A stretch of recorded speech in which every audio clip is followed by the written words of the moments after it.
चलिए मेरे प्यारे दोस्तों, मैं आपका अनुराग गौतम। अर्थव्यवस्था की अगली कक्षा कल तक जैसे कि मैंने आपको पढ़ा रखा है, अर्थव्यवस्था अर्थशास्त्र वगैरह उसके सारे भाग दिखा रखे थे। कल मैंने आपको खाद्य सुरक्षा की कुछ परिभाषा के तौर पे पूरा बता रखा था कि कौन सी संस्था क्या परिभाषा दे रही है और कौन कौन सी संस्थाएं, कौन कौन सी ऐसी रिपोर्ट्स जारी की जाती हैं जिससे उसकी मानक की स्थितियों, मतलब भारत की स्थिति भी उनमें संदर्भ में शामिल की गई थी। भारत की स्थिति क्या है, क्या ऐसे पैमाने हैं, क्या रिपोर्ट्स हैं, उनके आधार पर खाद्य सुरक्षा को प्रदान करने वाली ऐसी संस्थाओं के मैंने आपसे नाम गिनाए थे। अगली कंडीशन में मैंने आपसे बोला था भारतीय खाद्य सुरक्षा अधिनियम में भारत की पहल, मतलब भारत के संदर्भ में राष्ट्रीय खाद्य सुरक्षा अधिनियम 2013 पारित किया गया। उसका कारण क्या रहा और क्या विशेषताएं रही, तो ये मुद्दा तो वास्तव में देखने के लिए अगर देखा जाए तो खाद्य सुरक्षा जो होती है बड़ी जरूरी आवश्यक खाद्यान्न से संबंधित है। और दूसरे कारण में भारत के संवैधानिक तौर पर आर्टिकल 47 जो है ये गारंटी तौर पर उल्लेखित करता है कि भारत की सरकार या जो कोई सत्तासीन सरकार होती है, भारत की सरकार के नाम से संबोधित किया जाता है। तो भारत की सरकार का ये जिम्मेदारी होगी कि भारत के प्रत्येक नागरिक को पोषण युक्त भोजन उपलब्ध कराया जाए। ये आर्टिकल के प्रभाव में या इस आर्टिकल के आगे की कड़ी के रूप में भारत की सरकार ने 2013 दिसंबर में भारतीय खाद्य सुरक्षा अधिनियम पारित किया। उस पारित होने की कंडीशन में इसकी कुछ विशेषताएं मेन रूप से रखी गई। मैं यहाँ लिख भी दे रहा हूँ, चलिए। भारतीय राष्ट्रीय खाद्य सुरक्षा अधिनियम, राष्ट्रीय खाद्य सुरक्षा अधिनियम 2013। इसकी विशेषताएं मेन क्या रही, तो पहली विशेषता के तौर पर मैं आपको बताऊं, इसमें तकरीबन 67% पॉपुलेशन, मतलब 121 करोड़ आबादी अगर भारत की जनसंख्या की है, उसकी 67% जनसंख्या इसके योजना से, इस अधिनियम के तहत लाभ लेती है। उस 67% जनसंख्या की 180 करोड़ से अगर निकाला जाए तो तकरीबन डाटा 80 करोड़ के आसपास पहुंचता है कि 80 करोड़ जनसंख्या इसके अंतर्गत लाभ लेती है। इस 80 करोड़ का अगर वर्गीकरण देखा जाए ग्रामीण क्षेत्र में, शहरी क्षेत्र में, तो ग्रामीण क्षेत्र में इसकी कंडीशन 75% रहती है। 75% ग्रामीण जनता ऐसी होती है जो इससे खाद्यान्न के रूप में भारतीय की सरकार द्वारा एक वहनीय मूल्य पर, मतलब जिसको आप वहन कर सकते हैं, उस वहनीय मूल्य पर खाद्यान्न के जो वस्तुएं होती हैं, उत्पाद होते हैं, उसको आपको उपलब्ध कराती है।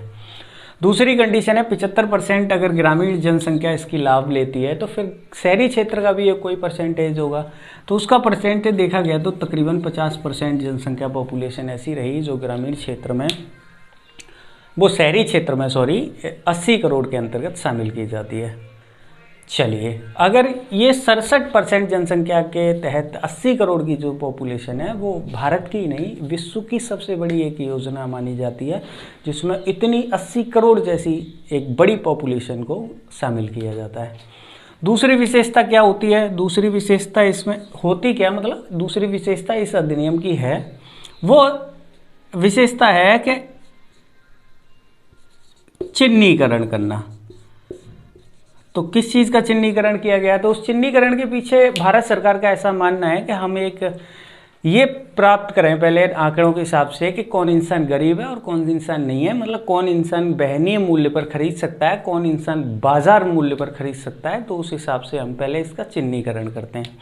उस चिन्हीकरण को मैं एक मैप से आपको दिखाता हूँ। एक मैप ऐसे मान के चलिए, तो उसमें एक भारत सरकार की तरफ से एक पॉवर्टी लाइन, जिसको आप गरीबी रेखा कह सकते हैं, उस गरीबी रेखा के नीचे और ऊपर एक मैक्सिमम लाइन भी रखी है भारत सरकार ने, जिसको एक तरीके से निष्कासित एक्सक्लूसिव लाइन कहते हैं, जिसको निष्कासित लाइन कह रहा हूँ मैं, निष्कासित रेखा हो गई। ये मान के चलिए गरीबी रेखा हो गई। अब इन दो कंडीशनों में ये होगा कि इसके नीचे के परिवार होंगे, इसके ऊपर के परिवार होंगे। जो पॉवर्टी लाइन की अगर बात आती है तो पॉवर्टी लाइन की परिभाषा या पॉवर्टी लाइन को शाब्दिक अर्थ देखा जाए तो पॉवर्टी लाइन वो रेखा है जो व्यक्तियों के वर्गीकरण में गरीबों और गैर गरीबों को अलग करती है। चलिए, बहुत अच्छी बात। तो गरीबी से नीचे जो इंसान इस रेखा के अंतर्गत, इस दायरे के अंतर्गत आए, उन लोगों को भारत सरकार की तरफ से एक नाम दिया गया, मतलब below of poverty line. Poverty line के जो नीचे के हिस्से में आए तो उससे बिलो पॉवर्टी लाइन के हिसाब से बीपीएल नाम दे दिया गया। बीपीएल में भी एक कंडीशन उन्होंने वर्गीकरण अलग नहीं किया, बीपीएल का ही हिस्सा मानते हुए, क्योंकि बीपीएल भी गरीब है, उसमें भी अगर कोई गरीब ज़्यादा दयनीय स्थिति का है तो उसे फिर अंत्योदय का चिन्हीकरण कर दिया गया कि इसकी लाइन के जो तल पे अगर ज़्यादा दयनीय स्थिति में है उसका, अगर जैसे कि आप भारतीय खाद्य सुरक्षा, तो जो आपूर्ति अधिकारी होता है, आपूर्ति अधिकारी कह लीजिए या आपूर्ति विभाग कह लीजिए, जो राज्य उत्तर प्रदेश का हो या किसी भारत सरकार की तरफ से अगर कोई डाटा जारी किया गया हो अंत्योदय के लिए, उसका अगर शासनादेश जब आप पढ़ेंगे तो उसकी पात्र की अहर्ताएँ होती हैं एक कार्ड को धारण करने के लिए। उस कार्ड धारण में अहर्ताओं में आप इसकी अहर्ताएँ अंत्योदय की अगर देखते हैं तो उसमें घर पे बिजली का बल्ब नहीं होना चाहिए, कोई दोपहिया वाहन नहीं होना, चार पहिया वाहन नहीं होना चाहिए, घर पे छप्पर मतलब छत नहीं होनी चाहिए, कच्ची छत होनी चाहिए, और कोई पशु नहीं होना चाहिए, तो इस तरह पक्का मकान नहीं होना चाहिए। बहुत सारी आपकी अहर्ताएँ इन शासनादेशों में। मेरा ऐसा मानना है कि आप लोगों को शासनादेश जो उत्तर प्रदेश या भारत सरकार की जो साइटें होती हैं जो .nic.gov.in के नाम से, आप डिपार्टमेंट का नाम लिखिए .gov.nic.in पे जाके आप उनके शासनादेशों को अगर पढ़ते हैं, शासनादेश जो होते हैं एक देश को शासन करने के लिए, एक देश या एक डिपार्टमेंट को शासित करने के लिए, उसके लिए एक दिशा निर्देश का या उसके लिए एक मार्गदर्शन का काम करते हैं, जिसके अनुकूल सरकार को अपने नियमों का क्रियान्वयन करना पड़ता है। तो इन शासनादेशों के इतर तो आप जा नहीं सकते हैं, तो इन्हीं शासनादेशों के अनुसार मैं आपको ये बता रहा हूँ कि ये जो अहर्ताएँ हैं एक कार्ड धारण करने की, ये अहर्ताएँ अंत्योदय की इस प्रकार हैं। तो उसका बीपीएल का जो गरीबी तबका मतलब जो है गरीबी वर्ग, उससे भी गरीबी जिंदगी जी रहे लोग अंत्योदय की श्रेणी में रखे गए। अब कंडीशन आती है above of the poverty line, तो इसको एपीएल कह दिया गया। चलिए भाई एपीएल कह देते हैं, आप कह रहे हैं तो एपीएल ये हो गया, बीपीएल ये हो गया। तो इसका मतलब चिन्हीकरण आपके द्वारा कितने तरीके से हो गया, भारत सरकार भी वही करेगी जो आप कर रहे हैं। तो मान के चलिए चिन्हीकरण हो गया साहब, पहला हो गया एपीएल और दूसरा हो गया बीपीएल। एपीएल की कंडीशन आपने यहाँ देखी तो मैंने निष्कासित रेखा के नीचे रखा है और गरीबी रेखा के ऊपर रखा है। इसका मतलब वो गैर गरीब लोग जो निष्कासित रेखा के नीचे हैं और गरीबी रेखा के ऊपर हैं, इसका मतलब है वो एपीएल की श्रेणी में आते हैं। तो चिन्हीकरण दो माध्यम से किया गया यहाँ कि एक कार्ड धारक को एपीएल का दर्जा दिया गया और दूसरे कार्ड धारक को बीपीएल का दर्जा दिया गया। चलिए अब आती है कि कार्ड का नाम आया, मान के चलिए कि कार्ड धारक मैंने कह दिया, चिन्हीकरण करके आप कार्ड बनाएंगे उसका। तो तीसरी विशेषता होगी इसकी कि कार्ड धारक बनाया जाएगा आपको। अब कार्ड की क्या विशेषताएं हो सकती हैं, तो कार्ड की विशेषताएं ये रहेंगी सर कि पहले एक परिवार को एक यूनिट माना जाएगा। एक परिवार को एक यूनिट मतलब एक परिवार को 5 सदस्यों का एक यूनिट माना जाएगा। तो एक परिवार में 5 सदस्य एवरेज औसतन, जैसे किसी परिवार में 7 हो सकते हैं, किसी में 10 हो सकते हैं, किसी में मान के चलिए 3 भी हो सकते हैं, किसी में अकेली कोई एक यूनिट हो सकती है। तो उस प्रकार से हम औसतन अगर लेते हैं तो 5 परिवारों का, वो 5 सदस्यों का एक परिवार मानेंगे। तो जो परिवार के सदस्य होंगे उसको यूनिट के नाम से संबोधित करेंगे। तो 5 यूनिट के नाम से एक कार्ड चलेगा। कार्ड का जो मुखिया होगा वो महिला के नाम से जारी किया जाएगा। कार्ड का जो कार्ड धारक का नाम जो होगा वो परिवार की सबसे वृद्ध सबसे बुजुर्ग महिला के नाम पे जारी किया जाएगा और बाकी सदस्य उसके यूनिट के रूप में जोड़ लिए जाएंगे। तीसरी कंडीशन आती है कि महिला के नाम पे होगा। महिला की एज न्यूनतम कितनी हो सकती है, अधिकतम तो मैंने बता दिया, जैसे दादी है मेरी और मेरी माँ है तो मेरी दादी के नाम से कार्ड चलेगा, बाकी हम उसमें उसकी तरह से जोड़ेंगे। अब बात ये आती है कि उसकी न्यूनतम एज भी हो सकती है कोई। तो अगर आपकी आयु अगर महिला हैं और आप सबसे बड़ी एकमात्र महिला अपने परिवार की हैं, अगर उस कंडीशन में आप 17 वर्ष की हैं या 18 वर्ष से कम की आयु रखती हैं तो फिर आपको कार्ड धारक नहीं बनाया जा सकता, क्योंकि उसकी न्यूनतम आयु 18 वर्ष होना किसी महिला की अनिवार्य तौर पर शर्त है। अब बात यह है कि भारतीय गरीबी रेखा से ऊपर है, चलिए निष्कासित रेखा हो गई। अब कंडीशन आती है कि ये काम के कार्ड धारक तो बन गया, आपका कार्ड बन गया। तो कार्ड के बाद आप क्या करेंगे, तो कार्ड की कंडीशन रहेगी कि कार्ड अगर आपका बना है तो उसको आप किसी दुकान से, जहाँ भारत सरकार ने एमएसपी पे कोई चीज़ खरीदी, खाद्यान्न खरीदेगी, जायज़ सी बात है। खाद्यान्न खरीदने के बाद एफसीआई जाएगा, एफसीआई के बाद फिर राज्य सरकारों को आता है। और ये मैं बताऊंगा आपको, पूरी डिटेल होगी इसकी, मगर ये है कि मैं आप शॉर्ट में लेके चल रहा हूँ कि आपको मिलेगा क्या। तो वहाँ से फिर क्या कंडीशन होगी कि एफसीआई से राज्य सरकारों को, राज्य सरकारों से वो एक राशन डीलरों की जो दुकान होती है जिसको फेयर प्राइस शॉप कहते हैं, वहाँ तक उसकी पहुँच उपलब्ध कराई जाती है भारत सरकार का काम रहता है कि केवल एमएसपी से खरीद के एफसीआई तक देना, और राज्य सरकार का जो बहन शक्ति मतलब जो उसका चार्ज आएगा वो राज्य सरकार का होगा।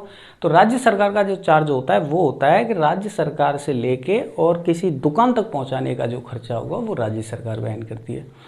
चलिए, तो जो खाद्यान्न राशन की दुकान पे आ चुका है तो फिर वो आपको मिलना ही मिलना है। तो आपकी जो संबंधित दुकान होती है, अब तो ये कर दिया है कि 1 नेशन 1 कार्ड, आप कहीं भी जाइए पीओएस मशीन के द्वारा आप लीजिए, कोई दिक्कत नहीं है। आपका कार्ड एक ही होगा और आप एक देश के निवासी हैं, इसका मतलब एक देश एक कार्ड होना चाहिए आपके लिए। कार्ड धारक में आपको 3 चीज़ें उपलब्ध कराने की कोशिश की गई है। कार्ड का मतलब है खाद्यान्न सुरक्षा की जब बात की जाती है तो एक पौष्टिक आहार, पौष्टिक खाद्यान्न उसकी बात की जाती है कि खाद्यान्न उत्पन्न पौष्टिक रूप में कराया जाए। ऐसा नहीं है कि पौष्टिक नहीं है और खाद्यान्न उपलब्ध करा रहे हैं। तो उस कंडीशन में मोटे चावल, गेहूं प्लस मोटा अनाज, ये 3 चीज़ें आपको बेसिक रूप में उपलब्ध कराई जाती हैं। चावल, गेहूं, मोटा अनाज। अच्छा, आप उपलब्ध करने गए, अब कार्ड लेके पहुंचेंगे तो उसने कहा भाई अब बताइए पैसे लाइए। तो पैसे की दर क्या रखी है उन्होंने, तो सरकार इन सारी चीज़ों को जो उपलब्ध कराती है वो सब्सिडी पे कराती है। सब्सिडी रेट होती है वो। सब्सिडी रेट का मतलब होता है कि किसी छूट पे प्रदान करना। सब्सिडी की मैंने आपको उस दिन परिभाषा बताई थी अर्थशास्त्र में, कि वो मान चलिए वित्तीय सहायता होती है जो गरीब तबके, जो वंचित वर्ग, जो बहन क्षमता नहीं रखता है, उसके लिए सरकार की तरफ से एक आर्थिक वित्तीय सहायता होती है, जिसे समाज के सकारात्मक पक्ष के रूप में देखा जाता है कि उसकी एक पहल है सकारात्मकता के लिए। उसके लिए सरकार उनको एक समानता में लाने के लिए, उनकी आवश्यकताओं की पूर्ति करने के लिए ऐसे प्रयास कर रही है। चलिए, अच्छी बात। चावल की क्या रेट होती है, चावल की रेट होगी 3 रुपये, गेहूं की रेट 2 रुपये और मोटे अनाज की 1 रुपये। इतनी रेट रखी है सरकार ने। तो इसका मतलब है कि 3 रुपये के हिसाब से, 3 रुपये पर केजी के हिसाब से आपको चावल मिलेंगे, 2 रुपये पर केजी के हिसाब से आपको गेहूं मिलेंगे, 1 रुपये पर केजी के हिसाब से आपको मोटा अनाज दिया जाएगा। और जैसा आपका एक क्वांटिटी होगी, तो क्वांटिटी के ऊपर मैं बात करूं तो मैंने आपको बताया कि 5 परिवारों को, 5 सदस्यों को एक परिवार माना जा रहा है। 5 सदस्यों को जब एक परिवार माना जा रहा है तो एक परिवार में 25 किलो एपीएल के लिए और 35 किलो बीपीएल कार्ड धारक या अंत्योदय कार्ड धारक के लिए। अगर पर यूनिट निकाला जाए इस चीज़ को तो एपीएल वाली में 25 किलो आ रहा है मान के चलिए, और बीपीएल वाले में 35 किलो आ रहा है, तो इसमें पर यूनिट आया 5 किलो, इसमें आया 7 किलो। इसका मतलब एपीएल कार्ड धारक के यूनिट को, एक यूनिट के 5 किलो के हिसाब से अनाज मिलता है, खाद्यान्न मिलता है, और बीपीएल वाले को 7 किलो पर यूनिट के हिसाब से खाद्यान्न मिलता है। चलिए, बहुत अच्छी बात। और कुछ तो नहीं मिलता है सर, मैं बताऊंगा समय समय पर। जो आवश्यकता की चीज़ें होती हैं जिन्हें सरकार उपलब्ध कराने की कोशिश करती है, उनको इन प्लेटफॉर्म मतलब फेयर प्राइस शॉप, जो कि क्या नाम है, राशन कोटे की दुकानें होती हैं, उन्हीं के माध्यम से गरीबों तक पहुंचाने की कोशिश करती है। अब बात आती है कि सब्सिडी पे अगर आपको मान के चलिए उपलब्ध करा रही है, अगर बाई दावे ऐसा भी तो हो सकता है कि सरकार के पास खाद्यान्न की उपलब्धता न रही, किसी कारणवश कोई आकस्मिक ऐसी आपदा मान के चलिए विपदा आ गई कि उसके पास खाद्यान्न नहीं है। उस कारण में कंडीशन होगी कि सरकार अगर खाद्यान्न आपको नहीं दे पा रही है इस कार्ड के परिप्रेक्ष्य में, तो फिर वो आपको सब्सिडी के तौर पे नगद सब्सिडी उपलब्ध कराती है। तो नगद सब्सिडी का मतलब क्या है सर, सब्सिडी बोल दीजिए खाली। नगद सब्सिडी का मतलब क्या कह रहे हैं, तो नगद सब्सिडी का मतलब है कि वो नगद कराएगी किसी अकाउंट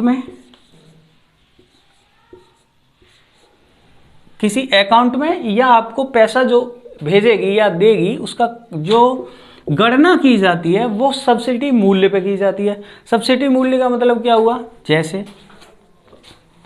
मान के चलिए आपको सब्सिडी मूल्य, मान के चलिए चावल की रेट आपके पास अगर आप वहाँ लेने जाते हैं तो उसकी है 3 रुपये। चलिए 3 रुपये आपकी चावल की रेट है जिसको आप कोटे पे 3 रुपये दे के आते हैं और 1 किलो चावल ले आते हैं।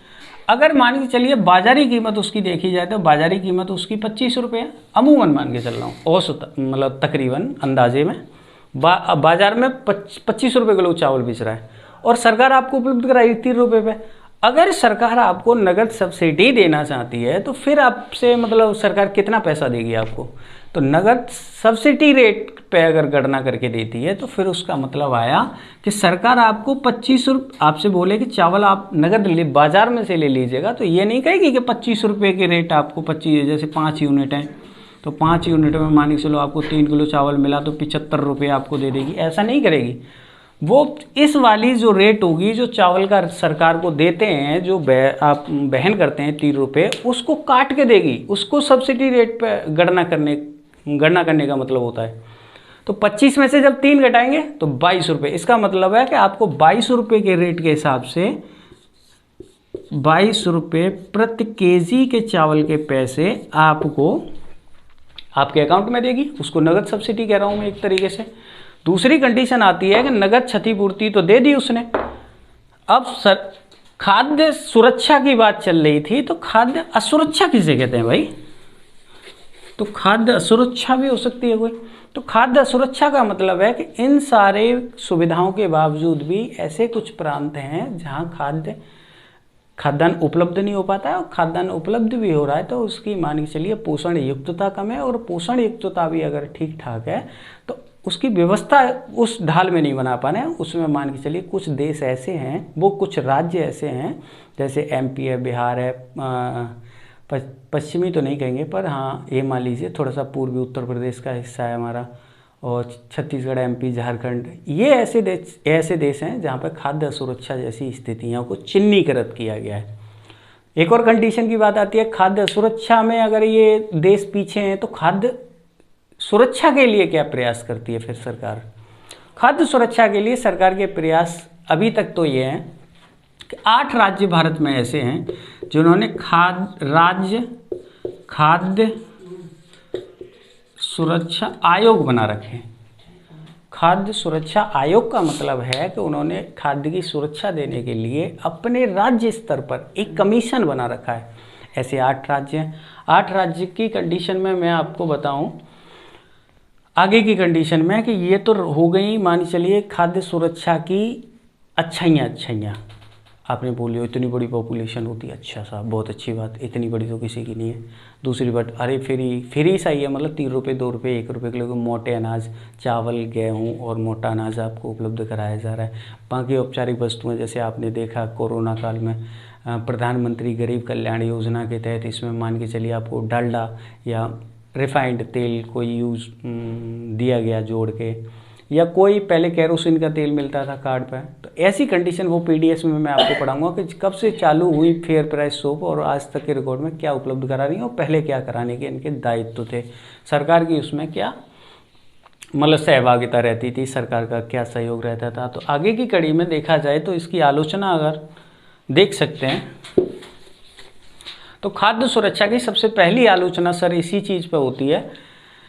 आलोचना लिख दूँ एक बार, चलिए आप कह रहे हैं तो मैं सिर्फ बोलता जाता हूँ सर। मैं केवल लेक्चर इस बेस पे दे रहा हूँ आपको, मतलब कि आप केवल सुन सकें। मतलब पढ़ाने का पर्पज़ होता तो मैं आपको पीपीटी दे देता या कहीं ऐसा कोई अरेंज कर देता जिससे आपको मतलब थोड़ी सी सुविधा हो जाती, मगर मेरा उद्देश्य ये है कि आप सुन के उसको कैप्चर करें, केवल ये बंदा कहना क्या चाह रहा है। और बाकी थोड़ी बहुत जानकारी अगर आप वीडियो देख रहे हैं तो मुझे लगता है आप ठीक ठाक पढ़ने वाले विद्यार्थी रहे होंगे या आप एक जागरूक आदमी रहे होंगे। जागरूक अगर व्यक्ति रहे हैं तो मुझे अंदाज़ है जहाँ तक है कि आपको थोड़ी बहुत जानकारी इन चीज़ों की होगी। आलोचनाएं क्या हो सकती हैं, तो पहली आलोचना सर इसी चीज़ पर दी गई है कि 67% पॉपुलेशन एक ऐसी पॉपुलेशन होती है, किसी भी चीज़ की मान लीजिए एक रुपये का अगर विकास के लिए आए तो उसका अगर 67 पैसा वेस्ट हो जाए तो उसको हम मानेंगे कि 33 पैसा लगना एज ए नन सी बात है। तो ऐसी 67% पॉपुलेशन को आप गरीबी की श्रेणी में अगर देखना चाह रहे हैं तो इसका मतलब है कि कुछ लोग ऐसे भी होंगे अमीर जिनकी बहनीय क्षमता ऐसी होगी जो अनाज और बाकी जो औपचारिक चीज़ें हैं उनको खरीद सकते हैं, मगर खरीदने के बावजूद भी सरकार उनको इस तरीके से सुरक्षा प्रदान कर चुकी है कि वो उसको खरीदना नहीं चाहते हैं। चाहे उनके बेटे की नौकरी लग चुकी हो, चाहे उनके घर 4 पहिए नहीं 8 पहिए का वाहन हो, मगर उनका अगर कार्ड पहले से है तो कोई भी बंदा ईमानदारी से ये नहीं कहना चाहता है कि सर मेरा कार्ड पहले था, आज की कंडीशन में मेरी वित्तीय वहन क्षमता ठीक ठाक है, इसीलिए मेरी जो सुविधाएं हैं वो किसी गरीब को दीजिए, ये गरीब की योजना है, मुझे इससे बाहर कर दीजिए। तो ऐसा कोई ईमानदार है नहीं। जैसा कि जवाहरलाल नेहरू ने भारत के संदर्भ में ये बात कही थी, कि भारत के संदर्भ में प्रत्येक नागरिक मतलब जो भारतीय नागरिक है वो अपनी जिम्मेदारियां, अपने उत्तरदायित्व तो नहीं जानता है मगर मौलिक कर्तव्य को वो अपने अधिकारों को बहुत अच्छी तरह जानता है। तो इसका कहने का मेरा मतलब आया कि आपके अधिकार क्या हैं, अधिकारों के हनन में आप सुप्रीम कोर्ट जाने तक की अगर वो कर सकते हैं जुर्रत, तो फिर आप अपने कर्तव्य, आपके उत्तरदायित्व तो आपकी जिम्मेदारियां इनको भी साथ रखना चाहिए, मेरा जहाँ तक पैसा मानना है। क्योंकि एक चीज़ को लेने से इसका मतलब है कि आप अपने स्वहित के लिए सोच रहे हैं, परहित के लिए नहीं सोच रहे हैं, और जहाँ आप परहित नहीं सोचेंगे तो फिर आप आगे बढ़ने की जो संभावनाएं होती हैं वो थोड़ी सी कम हो जाती हैं। दूसरा क्या कंडीशन है इस कंडीशन में 67% वाले में, मैंने आपसे कहा 67% पॉपुलेशन एक ऐसी पॉपुलेशन थी जहां भारत की सबसे ज़्यादा, एक आंकड़े में देखा जाए 80 करोड़ जनसंख्या इससे वो हो रही थी। तो ये वैश्विक स्तर पर भी एक बड़ी परियोजना थी जो गरीबों के लिए एक बड़ी संख्या में खाद्य सुरक्षा प्रदान कर रही थी। मगर उसके साथ में एक शांता कुमार समिति गठित की गई। शांता कुमार समिति ने एक बात कही कि 67% पॉपुलेशन का मतलब है कि आप उसका चिन्हीकरण नहीं कर पा रहे हैं कि गरीब कौन है और गरीब कौन नहीं है। इसके कारण में आप एक पहल करिए कि ये जो 67% का आपका डाटा है उस डाटे को लेके आप नीचे लेके आइए। 67% से तकरीबन आपका 40% का आपका डाटा होना चाहिए। इसका मतलब है 12 चौक 48, इसका मतलब आपकी संख्या तकरीबन 45 से 50 करोड़ के बीच में होनी चाहिए। और 50 करोड़ में जब आप ये अभी लिख देता हूँ, चलिए मैं 67 करोड़ में मान के चलिए 80 करोड़ था, इसमें मान के चलिए 50, तो ये 30 करोड़ का जो डिफरेंस है वो 30 करोड़ वो होंगे, वो पात्र होंगे, वो लाभार्थी होंगे जो उस सुविधा का लाभ इस फिलहाल हालत में ले रहे हैं वर्तमान स्थिति में। मगर हो सकता है कि उनकी स्थिति इसके लायक नहीं हो और उनको अलग कर दिया जाए तो उन पर कोई खास फर्क नहीं पड़ेगा। और 67% पे जो सरकार ध्यान दे रही है, अगर उसको 40% जनसंख्या पे देगी तो शायद मुझे लग रहा है ज़्यादा गरीबों को सुदृढ़ कर पाएगी और उसको ज़्यादा सुरक्षा प्रदान कर पाएगी। दूसरी कंडीशन, एक ICMR की रिपोर्ट आती है। ICMR भारतीय चिकित्सा अनुसंधान परिषद, पहली आलोचना हुई, अब दूसरी आलोचना कर दे रहा हूँ।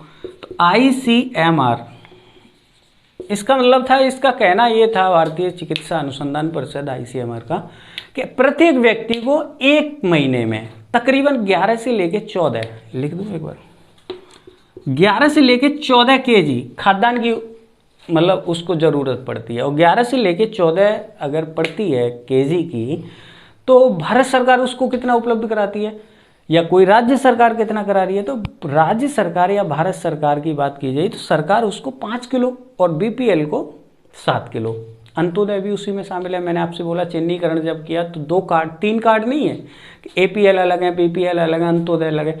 APL अलग है, above poverty line, and BPL एवं अंत्योदय। तो BPL का जो छोटा तबका है वही अंत्योदय है। तो इसका मतलब दोनों परिस्थितियों में ये 5 और 7 का जो आंकड़ा है, तो उसने कहा कि 5 किलो या 7 किलो दे रही है, तो 5 या 7 किलो से 11 से 14 जो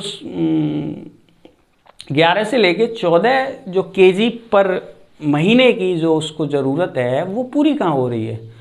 तो शांता कुमार समिति में इसमें शांता कुमार जी ने सिफारिश करी कि ऐसा करिए कि 5 और 7 की बजाय आप एक काम करिए कि 7 kg per unit BPL APL दोनों के लिए कर दीजिए। तो हो सकता है कि ये 11 से 14 वाली जो आपका अनुशंसा है उसको पूरा तो नहीं किया जा सकता, मगर हाँ 5 से 7 वाली जो 5 वाला मिल रहा है उसको थोड़ा सा लेवल में लेके आया जा सकता है। तो चलिए दूसरी रिपोर्ट आपकी मैंने ICMR वाली कह दी। तीसरी कंडीशन आती है कि ICMR की रिपोर्ट के बाद शांता कुमार समिति ने क्या कहा, 7 किलो वाली कह दी। सरकार प्रतिवर्ष इसके लिए अगर आंकड़े देखे जाएं वैसे पैसे के बल पर, तीसरी चलिए यही लिख देता हूं मैं, सरकार का अगर आंकड़ा देखा जाए पैसा इस पर कितना खर्च होता है तो 2 लाख करोड़ रुपए तकरीबन खर्च करती है इस पर सरकार पर सालाना, 2 लाख करोड़ रुपए। तो 2 लाख करोड़ रुपए का सरकारी खर्च हो रहा है और किसी को खाद्य सुरक्षा की नाम पर मान के चलिए फिर भी पोषण तत्वों की अगर पूर्ति नहीं होती है, आलोचना बढ़ा रहा हूँ सर, ये आलोचना चल रही है, तो खाद्य सुरक्षा में मान के चलिए उपलब्ध नहीं हो रही है, तो सरकार के लिए ये व्यय है। और व्यय जो होता है वो राजकोषीय व्यय को मान के चलिए, अतिरिक्त खर्चा क्या है, राजकोषीय व्यय को बढ़ाता है। राजकोषीय व्यय क्या है, राजकोषीय व्यय का शाब्दिक अर्थ होता है कि सरकार की प्राप्तियां इतनी कम हो, वो सरकार के खर्चे इतने ज़्यादा हों कि उसकी प्राप्तियों से, सरकार की खर्चे प्राप्तियों से ज़्यादा हों और इतने ज़्यादा हों कि उसको उसकी पूर्ति के लिए बाजार से ऋण या उधारी लेनी पड़े, उसको राजकोषीय व्यय कहते हैं। तो इसका मतलब है कि 2 लाख करोड़ रुपए जब आप ₹30 में सब्सिडी के तौर पे दे रहे हैं तो उससे आय तो बिल्कुल नहीं होगी इस योजना से, मान के चलिए। और कोई परियोजना आप चलाते हैं शायद उससे रेवेन्यू आता है आपके पास, इसमें तो आपको सब्सिडी के तौर पे आपको देना ही देना है, लेना तो कुछ है नहीं, तो इससे आय तो है नहीं। इसका मतलब इस पर व्यय ही व्यय है। और व्यय जो होता है पर मंथली का मैंने पर सालाना बता रहा हूँ, तो उस हिसाब से आप डायरेक्ट सी बात है कि आप इससे ऋण लेते होंगे और ऋण से इसको पूरा करते होंगे, या किसी अन्य स्रोत से आने वाले उसकी आय जो प्राप्तियां हैं उनसे इनको पूरा कर रहे होंगे। तो ये राजकोषीय व्यय में थोड़ी सी वृद्धि करता है। राजकोषीय वृद्धि के बाद इस कार्यक्रम में केवल चौथी बात कही है कि खाद्यान्न में चावल, गेहूं और मोटा अनाज, ये 3 दिए जाते हैं। तीनों जो चीज़ दी जाती हैं, इसमें आलोचना पढ़ा रहा हूँ, तीनों जो चीज़ दी जा रही हैं उनका ऐसा मानना है आलोचकों का कि तीनों जो चीज़ें होती हैं वो पोषण युक्त नहीं मानी गई हैं। पोषण युक्त जो मान चलिए सबसे सस्ता अनाज जो है वो FCI से एक्वायर किया जाता है और इनको दिया जाता है, क्या नाम है, फेयर प्राइस शॉप वालों को, और फिर वो उसको बांट देती हैं, जिससे उनको खाद्यान्न तो मिलता है। मैंने कल आपको एक परिभाषा बताई थी अल्प पोषण कुपोषण की, तो यहाँ अल्प पोषण तो नहीं है, पोषण तो इनका पूरा है 5 kg वाला, मगर यहाँ कुपोषण हो रहा है क्योंकि उसमें प्रोटीन्स की कमी, उसमें मान के चलिए किसी पोषक तत्व की कमी, अगर पोषक तत्व के रहित अनाज को आप अगर किसी बच्चे को या किसी व्यक्ति को खिला रहे हैं, जाहिर सी बात है उसको एनर्जी उतनी नहीं मिलेगी जितनी एक पोषण युक्त भोजन से, पोषण युक्त गेहूँ से मिलती है। तीसरी कंडीशन आती है कि इतनी आलोचना 3-4 कर दी आपने, 4 के बाद सरकार कुछ कर भी रही है। अगर सरकार की बात की जाए, सरकार की पहल क्या है, तो सरकार ने इसके लिए पहल के रूप में खाद्य सुरक्षा को सुदृढ़ीकरण करने के लिए अपनी कुछ एक विशेषी तौर पर, ऐसा माना जाता है कि किसी की आर्थिक स्थिति को मजबूत करना है तो उसके बच्चे को शिक्षा दिला दीजिए आप, उसकी आर्थिक स्थिति ऑटोमेटिक मजबूत हो जाएगी। तो ऐसा माना जाता है कि कौशल विकास योजना चलाकर वो किसी नागरिक वर्ग को इस तरह सुशिक्षित करना चाहते हैं कि वो इन आवश्यक तत्वों को, आवश्यक खाद्यान्न पदार्थों को खरीदने में सक्षम हो जाएं। तो सरकार पे एक उत्तरदायित्व, एक निर्भरता जो है वो थोड़ी सी कम हो सकती है। दूसरी कंडीशन, उत्पादन के वर्ग में किसान जो एक भाई लोग हैं उनके लिए प्रधानमंत्री या मान के चलिए सरकार के द्वारा ऐसी कोशिश की जा रही है कि उनकी आय को दोगुना करने के लिए ऐसे बीज लेके आए जाएं, ऐसी मतलब पद्धतियां लेके आई जाएं जिससे उनकी आय को दोगुना किया जा सके, उसके उत्पादन को बढ़ाया जा सके। उत्पादन बढ़ाने के संदर्भ में आपको ये बताऊं, भारतीय प्रधानमंत्री 2019 की शायद स्वतंत्रता दिवस के एक मंच से उन्होंने बोला था कि चावल के बायो फोर्टिफिकेशन पे काम हो रहा है। इसका मतलब है बायो फोर्टिफाइड बीजों के लिए थोड़ी सी भारत सरकार पहल कर रही है। इस बायो फोर्टिफाइड बीज अगर आपके उसमें आते हैं, किसानों को मिलते हैं, अच्छी पद्धतियां मिलती हैं, अच्छे मान चलिए क्या बोलूँगा उसको, एक तरीके से आगत, मतलब ऐसे मतलब तंत्र जिनसे वो काम करता है अपने, वो चीज़ें अगर मिलती हैं तो फिर किसान को प्रोत्साहन मिलेगा और किसान उसको उत्पादन में वृद्धि करेगा और वृद्धि के बाद उसकी एक इनकम होगी। इनकम के बाद उनका मानना ऐसा है कि ये फिर समृद्ध हो जाएंगे आर्थिक रूप से, तो फिर ये इस पे जो इसका एक 67% वाला आंकड़ा है वो थोड़ा सा नीचे आ सकता है। अच्छा, कंडीशन यहाँ आ गई साहब। आपने आलोचना के बाद सरकार की पहल गिना दी। सरकार की पहल के बाद अब कंडीशन आती है कि कौशल विकास योजना के अतिरिक्त अब कंडीशन चावल फोर्टिफिकेशन मैंने आपको बता ही दिया।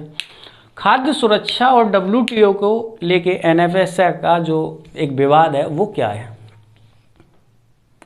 क्योंकि अंतर्राष्ट्रीय स्तर का मामला है। आप तो मान के चलिए राशन ले रहे हैं, हो सकता है इसका अंतर्राष्ट्रीय लेवल पर क्या प्रभाव पड़ता है, या अंतर्राष्ट्रीय जो WTO है उसका हमारा भारत जैसा देश सदस्य है और वो भी संस्थापक सदस्य है। गेट्स जब चलता था, गेट्स सन 1947 से चला और गेट्स का general agreement of tariffs and trade, तो उस कंडीशन में भारत उसका संस्थापक सदस्य रहा।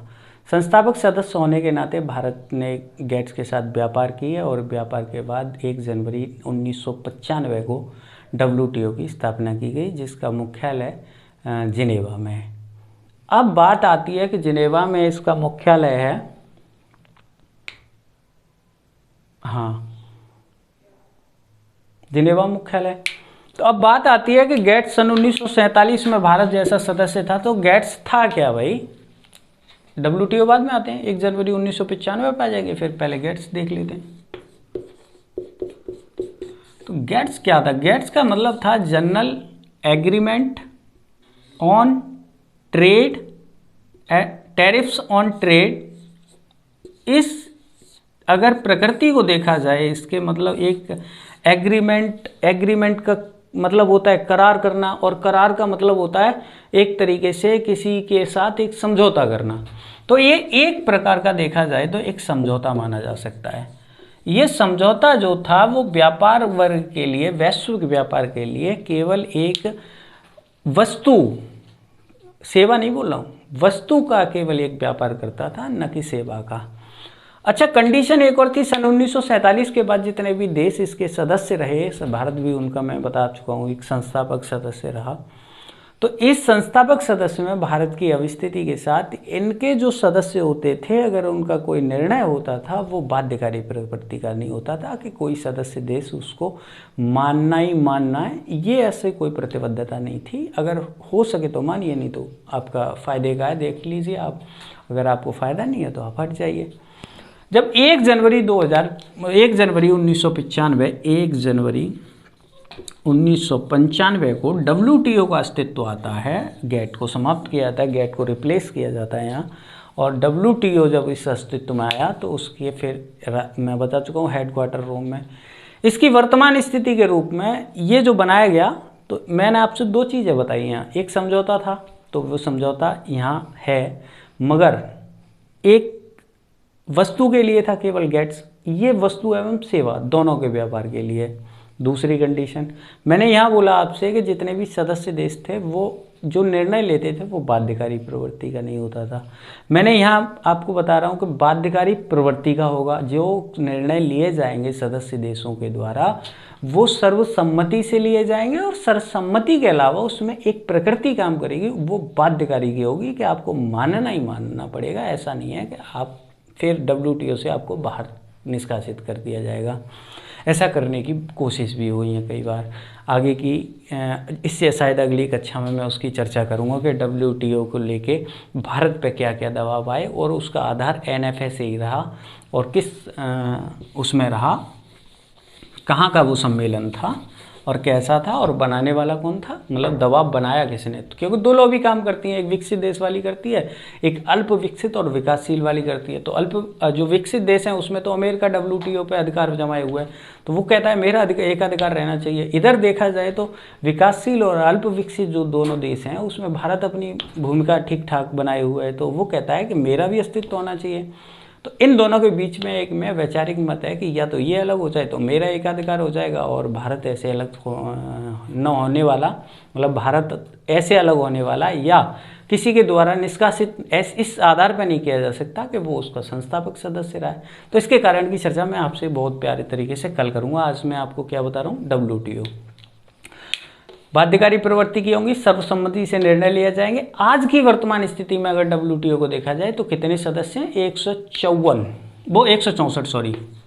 164 देश इसके सदस्य हैं। लास्ट इसका अंतिम देश जो सदस्य बना है उसका नाम अफगानिस्तान है। और अफगानिस्तान जो बना है 2015 में, जो नैरोबी केन्या, WTO का जो केन्या 2015 का अधिवेशन हुआ था उसमें इसने सदस्यता ग्रहण करी थी। अब आती है बात दूसरी, WTO। हाँ, जा रहे हो तुम, चल रही है मेरी। हाँ जाओ, तुम जाओ, मैं देख लेता हूँ। हाँ, इसको ले जाओ। हाँ जी सर, तो मैंने क्या बोला आपसे, WTO का जो मुख्य उद्देश्य अफगानिस्तान रहा। अफगानिस्तान का WTO के जो सदस्य देश हैं उसमें कंडीशन ये रही कि वो उनका उद्देश्य ये रहता है कि वो बाधा रहित आयात प्लस निर्यात दोनों को बाधा रहित निर्बाध रूप से करने के लिए ऐसे कोई नियम, ऐसा कोई नियंत्रण स्थापित करें, जिसके लिए एक मंत्री स्तरीय कॉन्फ्रेंस, जिसको प्रति 2 वर्ष में एक उनका अधिवेशन किया जाता है और उस अधिवेशन में कुछ निर्णय लिए जाते हैं जिसको सारे देश अनुपालन करते हैं। अगर किसी को शिकायतें होती हैं उस अधिवेशन में निस्तारित की जाती हैं।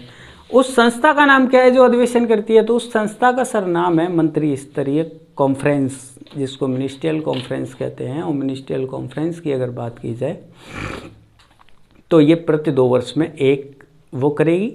सबसे उच्च स्तरीय WTO की संस्था मानी गई है और 2 वर्ष में प्रति 2 वर्ष बाद किसी जगह मंत्री जितने भी वो होंगे सदस्य देश उनका सम्मेलन करेगी। अब बात आती है पिछले मंत्री स्तरीय सम्मेलन की क्या व्यवस्था है रही। तो पिछला जो रहा 2000 तकरीबन, अभी का फ़िलहाल का तो बताऊं 2022 में हुआ है। और 22 की कंडीशन ये रही कि 12 से लेके 17 जून 2022 को ये जिनेवा में हुआ।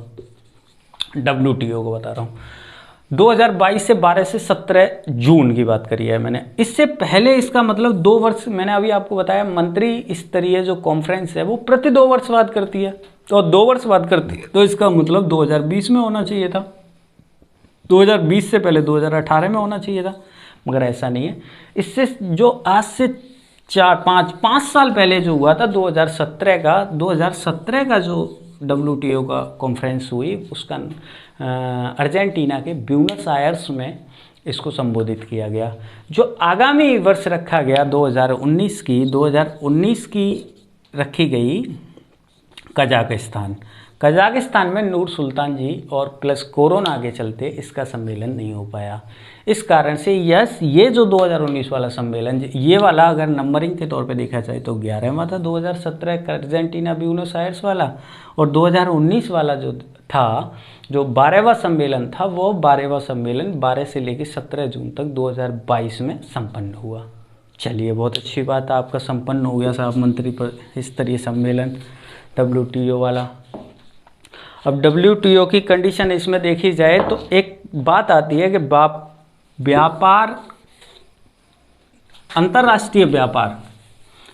अंतर्राष्ट्रीय व्यापार में आयात भी होता है और निर्यात भी होता है। तो आयात प्लस निर्यात दोनों को निर्बाध रूप से संपन्न कराने की जिम्मेदारी किसकी है साहब, WTO की। तो जब निर्बाध बात आती है तो इसका मतलब है कि कहीं निर्बाध रूप से संपन्न कराएंगे, तो निर्बाध का मतलब है कहीं इसकी बाधा आ रही होगी, और बाधा आ रही होगी तो इसका मतलब है कि आयात और निर्यात को प्रभावित करने वाली 2 बाधाएं हो सकती हैं, कोई तो होंगी। तो उसको बोलते हैं सर एक तरीके से व्यापार बाधा, मतलब इंग्लिश में बोलूं तो एक तरीके से इसका क्या बोलते हैं, ट्रेड बैरियर के रूप में। ट्रेड बैरियर व्यापार बाधा मतलब होती है कि ऐसी बाधाएं जो आयात और निर्यात को बाधित करती हैं या उसको ऐसे प्रभावित करती हैं कि उनका कुछ प्रतिबंधन या मान के चलिए क्षति होती है आयात निर्यात दोनों में। आगे बात आती है ये होती कितने प्रकार से हैं, तो 2 प्रकार से होती हैं। 2 प्रकार में पहला प्रकार जो होता है, 1 मिनट इंक डाल लूँ मैं, आज बड़ी परेशानी है थोड़ी सर।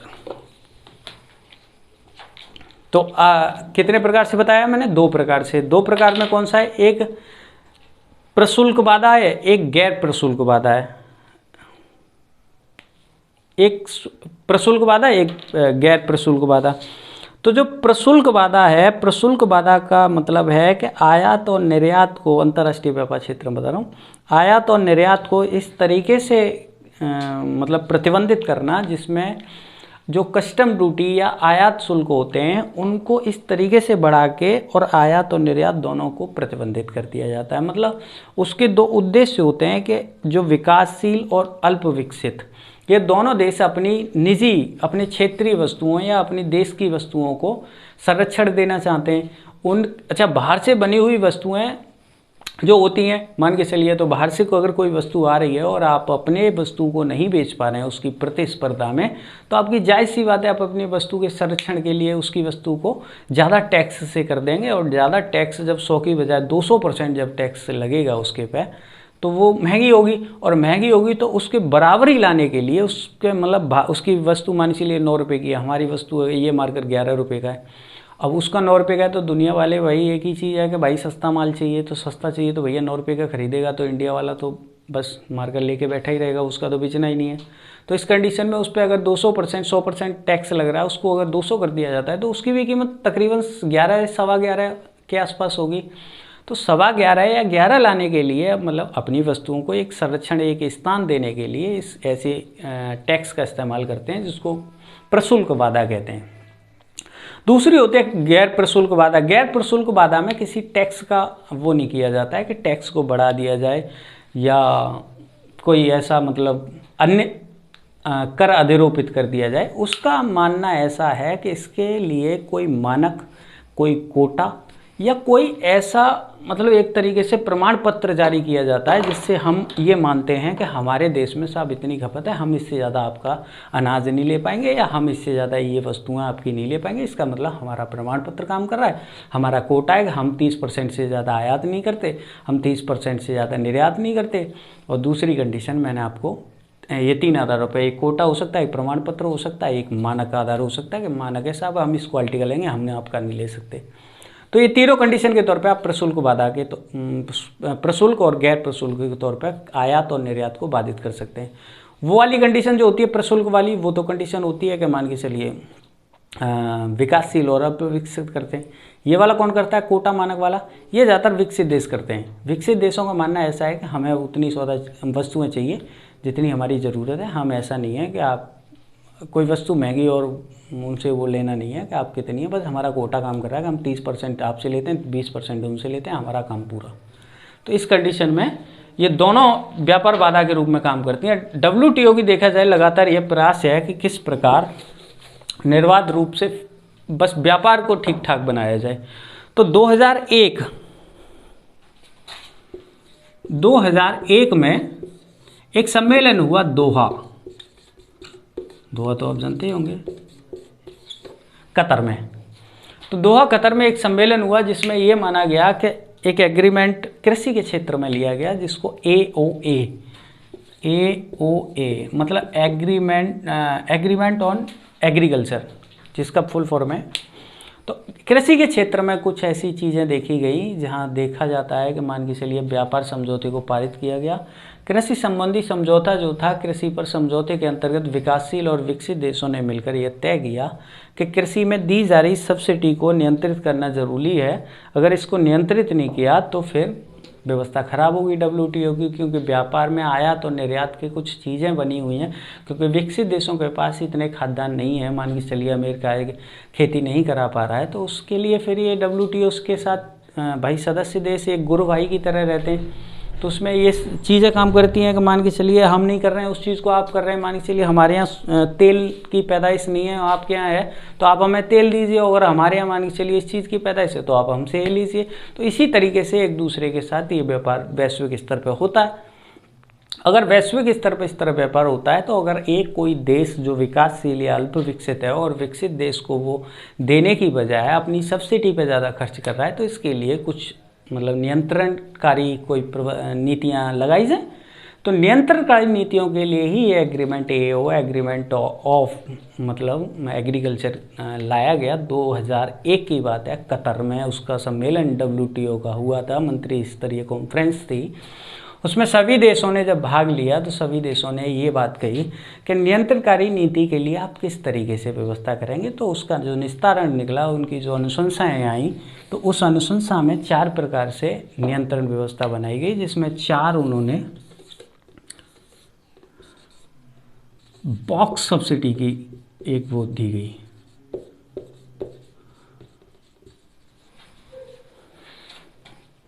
चार बॉक्स सब्सिडी आपकी होंगी, जिसमें से एक जो होगी वो रेड, ब्लू, ग्रीन, एम्बर, ये 4 सब्सिडी बॉक्स बनाए गए हुए। वो 4 सब्सिडी बॉक्स में ये पहला वाला जो बॉक्स है ये तो बिल्कुल तरह पूर्ण प्रतिबंधित कर दिया गया कि इसकी तो कोई खास ज़रूरत है नहीं और इसको आपको पढ़ना भी नहीं है, कोई दिक्कत नहीं है।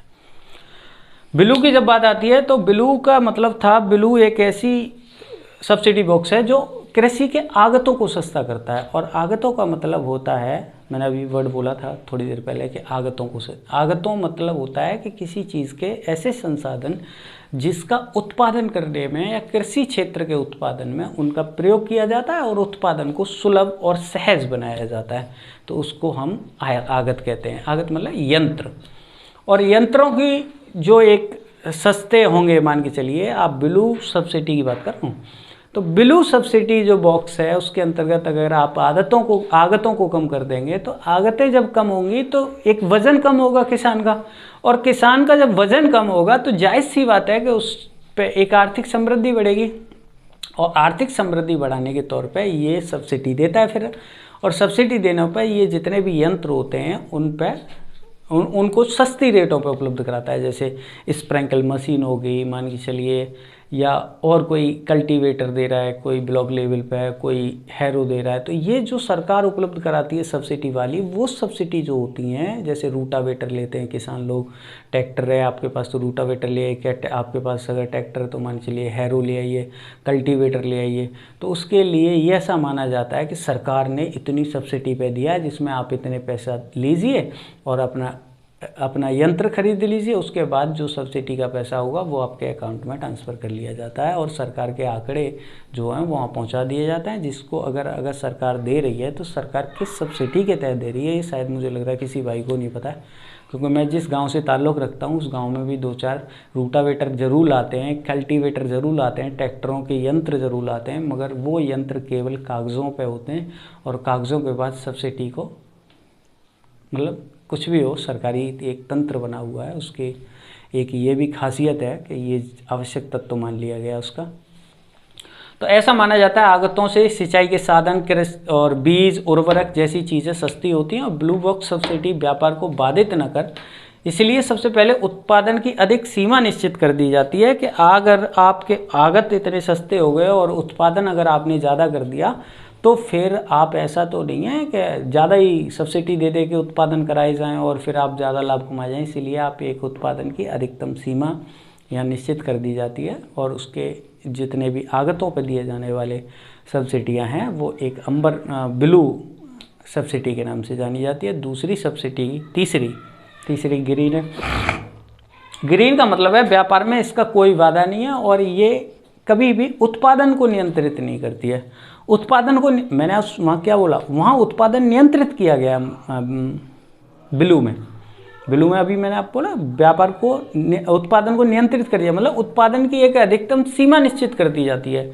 जबकि ग्रीन में ऐसा कुछ नहीं है, ग्रीन में अधिकतम उत्पादन करिए, आप जितना कर सकते हो उतना करिए। इसका मतलब है कि ये उत्पादन तटस्थ पेटी के नाम से भी मशहूर है, इसको कहते हैं green box subsidy, green subsidy box या ग्रीन बॉक्स सब्सिडी, ये मुख्यतः दिया जाता है जब जैसे अनुसंधान, कृषि के अनुसंधान की बात आती है, कृषि के विकास की बात आती है, या किस कृषि के क्षेत्र में जो दिए गए भंडार गृह होते हैं जिनको प्रिजर्व करने के लिए, शीतलन करने के लिए ऐसे संसाधन उपलब्ध कराए जाते हैं, वो सारे संसाधन की जो सब्सिडी होती है वो सरकार के द्वारा ग्रीन सब्सिडी के तहत आप किसान को या कृषि क्षेत्र को उपलब्ध कराई जाती है। तीसरी सब्सिडी अंबर बॉक्स सब्सिडी, यह सबसे ज़्यादा व्यापार को बाधित करने वाली सब्सिडी बॉक्स है और इसके तहत कोशिश की जाती है सार्वजनिक भंडारण जो होते हैं मुख्य रूप से भारत के विकासशील या अल्प विकासशील जैसे देश ज़्यादा यूज़ करते हैं, अंबर बॉक्स सब्सिडी का प्रयोग करते हैं। दोहा सम्मेलन में यह तय किया गया कि अंबर बॉक्स सब्सिडी को व्यापार को ज़्यादा बाधित कर रही है तो इसको एक नियंत्रित करने के लिए ऐसी व्यवस्था कर दी जाए, ऐसा एक कोई मात्रा निश्चित कर दी जाए जिसके तहत हम ये कह सकें कि मान के चलिए इससे ज़्यादा आप अगर नहीं देंगे तो फिर आप ठीक ठाक सिचुएशन में WTO के नीति और नियमों का पालन करेंगे। तो दोहा मैंने आपको बताया 2001 कतर में हुआ था, उसी में AOA के तहत ये सारी सब्सिडी बॉक्स बनाए गए। उसके तहत ये जो अंबर बॉक्स सब्सिडी था उसमें जो कहने का मेरा तात्पर्य है कि कृषि क्षेत्र में सब्सिडी को नियंत्रित करने के लिए ये दो चीज़ें की गई। दोनों चीज़ों में जो विकसित देश थे उनसे बोला गया कि 5% से ज़्यादा आप इसमें सब्सिडी नहीं देंगे, और दूसरी चीज़ में बोला गया अंबर बॉक्स सब्सिडी के अंतर्गत दोहा कतर सम्मेलन 2001 में ही कि जो विकासशील और अल्प विकसित देश हैं वो 10% से ज़्यादा सब्सिडी कृषि क्षेत्र में नहीं देंगे। अब कंडीशन आती है कि ये जो बोला गया इसको नाम क्या दिया गया, तो उसको डिमिनिमस उपबंध के नाम से जाना जाता है। जो अंबर बॉक्स सब्सिडी वाली होती है मैंने आपको बहुत बताया कि ग्रीन वाली जो हैं वो भंडार गृह विकास एवं अनुसंधान के रूप में कृषि का अगर तीनों काम होते हैं, कृषि का अनुसंधान होता है, कृषि का विकास होता है, या कृषि का अनुसंधान होता है, विकास होता है, और कृषि क्षेत्र के भंडार गृह बनाए जाते हैं, तो आप ग्रीन कर लीजिए। ब्लू की बात आती है तो मैंने आगत बोल दिया आपसे, आगत में आप यंत्र ले सकते हैं कोई भी। और जो अंबर वाला है, अंबर वाले में आप केवल MSP में सब्सिडी दे सकते हैं, बिजली के रूप में सब्सिडी दे सकते हैं, बाकी जितनी भी कीटनाशक दवाइयाँ वगैरह जितनी होती हैं उनके रूप में आप सब्सिडी के रूप में सरकार किसानों को उपलब्ध करा सकती है कृषि क्षेत्र में। ये 4 सब्सिडी बॉक्स के अलावा एक चीज़ और है इसमें जिसमें मान के चलिए उसको मैं अलग से बोल दे रहा हूँ, सामाजिक एवं विकास पेटी। सामाजिक एवं विकास पेटी की परिभाषा देखा जाए तो विकासशील देशों के द्वारा कुछ शर्तों के साथ कृषि में कुछ ऐसी छूटें प्रदान की गई जिनका संबंध, छूट का संबंध ऐसे क्षेत्र में आप छूट देनी है जिन मुद्दों का संबंध जो होगा वो मानव विकास के साथ होगा, और मानव विकास के साथ दी जाने वाली छूट जो होंगी, कृषि क्षेत्र की बात कर रहा हूँ, कृषि क्षेत्र में मानव विकास से संबंधित मुद्दों पर अगर कोई विशेष प्रकार की छूट, 4 सब्सिडी तो आपको सरकार किसी WTO के किसी दोहा कतर में सम्मेलन के दौरान नियत किसी समझौते या किसी भी निर्देश के तहत दी जा रही थी, मगर ये जो वाली है सामाजिक एवं विकास पेटी, ये मानवीय विकास को आगे बढ़ाने के लिए की जाती है। इसीलिए मैं 4 से अलग बोल रहा हूँ इसको, मैंने वहाँ 4 बोला है, मैंने 5 नहीं बोला है आपको। तो आज की कक्षा में सर यहीं थोड़ा सा रोकूंगा और उसके बाद, क्योंकि मेरी कक्षाएं कुछ ज़्यादा ही बड़ी सी हो जाती हैं, ये लोग मेरे जितने भी मित्रगण हैं वो 30 मिनट की वीडियो बनाते हैं, मैं आपको रियली बताऊं, और 30 मिनट के बाद मैं 30 मिनट में गर्म नहीं हो पाता हूँ। गर्म होने का मतलब है मुझे फिल हो नहीं आ पाता है। तो मेरा ऐसा मानना है कि मैं तकरीबन 2 घंटे के आसपास की अगर वीडियो ना बनाऊँ तो मुझे ठीक ठाक अच्छा नहीं लगता है।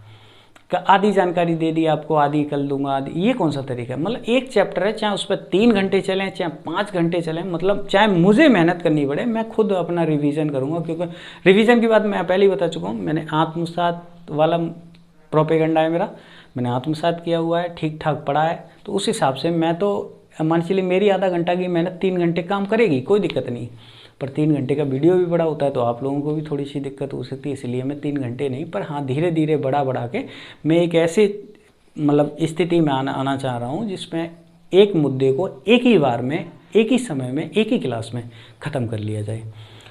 आगे की जो चैप्टर होगा मेरा एन इसी का मैंने आपसे बोला था एक ही क्लास में ख़त्म करूँगा इसको, राष्ट्रीय खाद्य सुरक्षा को। नहीं हो पाई, चलिए कोई बात नहीं, ये दूसरी क्लास है उसकी। तीसरी क्लास जो होगी NFSA का WTO के साथ विवाद क्या है, और विवाद के बाद फिर मैं PDS सिस्टम जो वितरण प्रणाली है और उसके बाद MSP वगैरह, ये सारी चीज़ें पूरी एक एक क्लास में मैं आपको छोटे छोटे खंडों में 30 से लेके 1 घंटे के तकरीबन में वीडियो बना के मैं आपको उपलब्ध कराता रहूँगा। आज के लिए शुक्रिया, मगर मेरी एक हम्बल रिक्वेस्ट सर्कल की तरह, मैं आपसे विशेष तौर पे कोई सहायता नहीं मांग रहा हूँ, ना मुझे कुछ चाहिए। मैं आपसे फिर भी कह रहा हूँ, मैं एक दिलखुश आदमी हूँ, ज़बरदस्त आदमी हूँ, प्यारा सा बंदा हूँ। मुझे सिर्फ इतना सहयोग चाहिए आपका कि सिर्फ एक, जब आप देख रहे हैं तो एक सब्सक्राइब ज़रूर कर लीजिए सर। उससे कुछ नहीं है ना, तो मैं आपसे बात तो कर सकता हूँ केवल आगे चल के। मुझे इस चीज़ की नहीं है कि मैं यही केवल आप, मुझे जहाँ तक समय मिला है, मेरे पास समय है, मेरे पास ऐसी शिक्षा का मतलब एक माहौल है कि मैं आपको देना चाह रहा हूँ, तो मैं आपको दे रहा हूँ। अगर कभी वक्त पड़ा मेरी ज़िंदगी में, मेरी लाइफ में, तो मैं इस प्लेटफॉर्म पे आके आपसे फिर रूबरू हो सकता हूँ, बात कर सकता हूँ। तो इस कारण से मैं आपसे एक हम्बल रिक्वेस्ट कर रहा हूँ कि प्लीज़ सब्सक्राइब ज़रूर कर लिया करिए, क्योंकि मैं भेजूँगा, मैं दूंगा आपको VIP चीज़। ये नहीं है कि मैं कोई ऐसा वैसा कहीं से उठा लाया या पढ़ा दिया। जो चीज़ होगी पुख्ता होगी, वजूद की होगी, मुद्दे की होगी, वही चीज़ें मैं आपको उपलब्ध कराऊंगा जो किसी संस्था ने मुझे कराई हैं या किसी विशेष राइटर की किताब से मैंने पढ़ी हैं। बाकी आज के लिए बहुत बहुत धन्यवाद। जय हिंद सर। चलिए, ओके, धन्यवाद।